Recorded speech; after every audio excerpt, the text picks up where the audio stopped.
ഞങ്ങളൊരിക്കൽ ഹൈദരാബാദ് പോയ സമയത്ത് റോഡ് സൈഡിൽ മാമ്പഴങ്ങൾ വിൽക്കുന്ന ഒരു പാവപ്പെട്ട കുടുംബത്തെ കണ്ടു. അപ്പൊ അവിടെ പോയ സമയത്ത് അവിടുത്തെ ചെറിയ കുട്ടി ചെരുപ്പില്ലാത്തതിന്റെ പേരിൽ കരയാണ്. ഏതോ കാലത്ത് പൊട്ടിപ്പോയിട്ട് ഇപ്പോഴും സ്വന്തമാക്കാൻ പ്രയാസപ്പെട്ട് കൊണ്ടിരിക്കുന്ന ആ ചെരുപ്പിന്റെ പേരിലാണ് ആ ചെറിയ കുട്ടി കരയുന്നത്. എന്തിനാണ് അവൾ കരയുന്നത് എന്ന് അവളുടെ അമ്മയുടെ അടുത്ത് ചോദിച്ചപ്പോഴാണ് ഈ ചെരുപ്പിന്റെ കാര്യം ഞങ്ങൾക്ക് പിടികിട്ടിയത്.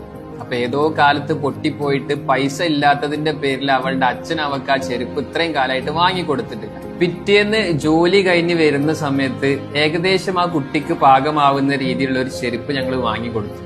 അത് കിട്ടിയപ്പോൾ എന്തെന്നില്ലാത്ത സന്തോഷം കാണിക്കുന്ന ആ കുട്ടിയെ നോക്കിയിട്ട് അവളുടെ അമ്മ പറഞ്ഞു, ഒരുപാട് നാളത്തെ അവളുടെ ഒരു സ്വപ്നമായിരുന്നു സ്വന്തമായിട്ടൊരു ചെരുപ്പ് വേണമെന്നുള്ളത്.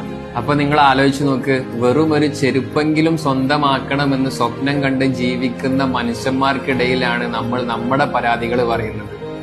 വൽ റിളാ ബിൽ മൗജൂദ്, ഉള്ളത് കൊണ്ട് തൃപ്തിപ്പെടുക, ഇല്ലായ്മയെ തൊട്ട് ക്ഷമിക്കുക.